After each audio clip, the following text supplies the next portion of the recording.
السلام عليكم ورحمة الله وبركاته. ازيكم يا حبايبي؟ عاملين ايه؟ ان شاء الله يا رب تكونوا بخير وبأحسن الأحوال. اللهم صل وسلم على محمد وعلى أهله وصحبه أجمعين. إيه النهاردة يا حبايبي هنعمل حاجة جميلة قوي، حاجة ترطب على قلبنا في الحر ده. هعمل سلطة فواكه بحاجات قليلة جدا عندك في البيت. عندك عنب أبيض، وعنب كريز، وتفاح، وموزتين، وعندي أناناس كده مقطعاه صغير كده. هو أناناس أو شهد أو شمام، يعني زي ما بتقولوا عليه. وعندي عصير تفاح أخضر، وعندي ليمونة، وعندي طبعا نص كوباية سكر أو زي ما بتحبوه. آه، السكر ده حاجة نسبية زي ما انت بتحبيه. انا طبعا بقى هجيب البولة كبيرة كده عشان الكمية ما شاء الله. نزلت بالاناناس المتقطع، وعليه العنب. طبعا العنب مغسول ومتنضف من العرق اللي بيبقى فيه، يعني كده العنقود. هقلب دولت مع بعض كده الاول، وهقلبهم تقليبة حلوة يعني، وهركنهم على جنب. بس اقلبهم كويس قوي عشان يتمزجوا مع بعض. انا خلاص كده قلبتهم، هشيل ليمونه دلوقتي. هجيب بقى التفاح، وهجيب سكينه، وهقطعه كده، وانضف في القلب اللي فيه كده، اي حاجه فيه كده هشيلها. هجيب طبق تاني عشان احط فيه التفاح اللي هنضفه.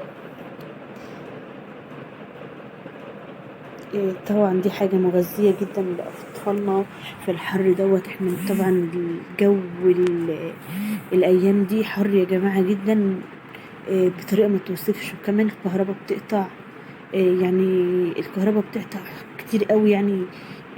طبعا مش عارفين،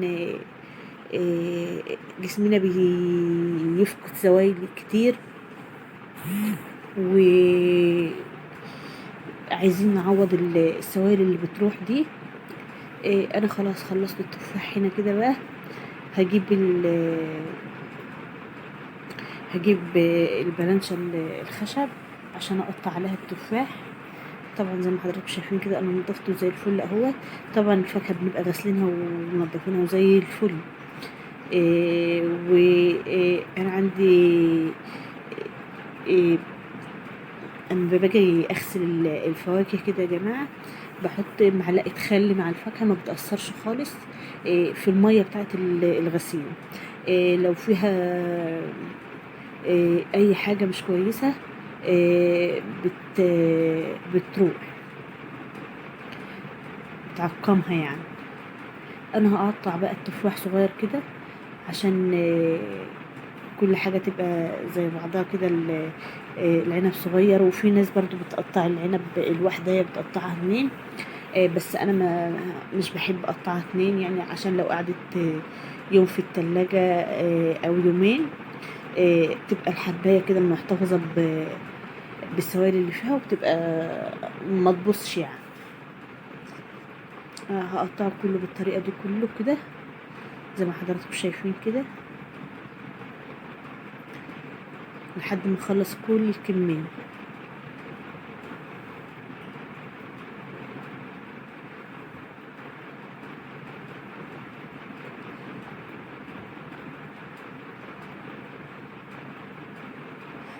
انا كده بقى خلاص، خلصت الكمية كلها اهي، حطيتها في طبق. هجيب بقى الموز، هقشره برضو كده، وهشيل الخيوط اللي بتبقى على الصباع كده.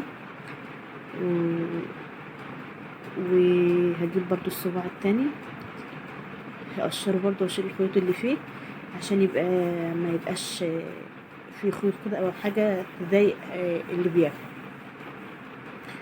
خلاص خلصت كده ده. هجيب بقى السكينة كده واقطع الموز، بحيث ان هو يبقى متناسق برضو اما حد يجي ياكل يبقى واخد من كل حاجة، موز مع عنب مع اناناس مع تفاح، يبقى اللي بياكل كل حاجة في معلقة واحدة، بتبقى شاملة كل حاجة. قطعت كده الموز والتفاح. هجيب بقى الليمونة اللي قلت لكم عليها. آه، حاجة بسيطة كده. احنا عارفين طبعا ان الموز والتفاح من الحاجات اللي بتتأكسد وبتغير لونها على طول.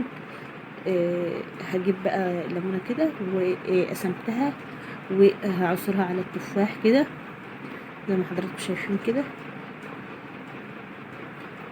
وهعصر النص التاني بقى على الموز. صدقوني لو عملتوا الطريقة دي ولو عملتوا الفاكهة بالطريقة دي لولادكم هياكلوها ومش هيبطلوا يطلبوها منكم.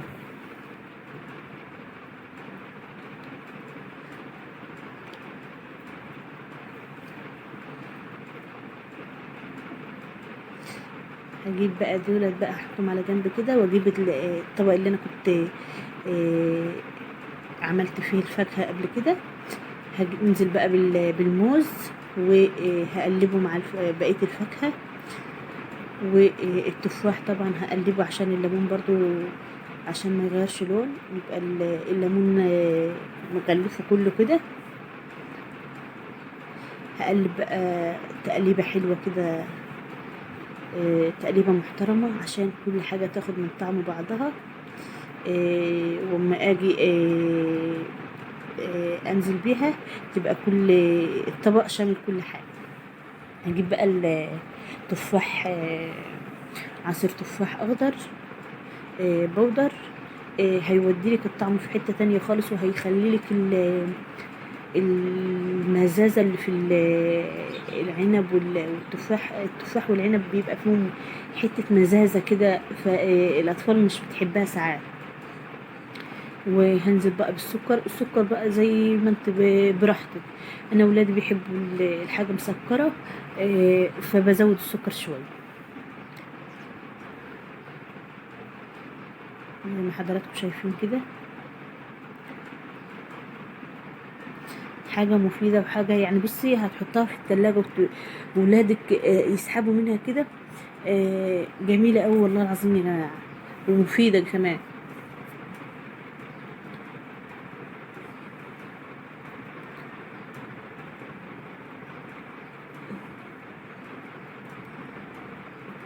خلاص أنا هسيبها كده بقى، بس هجيب عليها احط عليها شوية مية، بحيث ان انا لما اجي اغرب كده تبقى فيها حاجة كده سايلة كده تعمل. انا كده كنت حطيت عليها شوية مية ساقعة، هي ساقعة مش متلجة.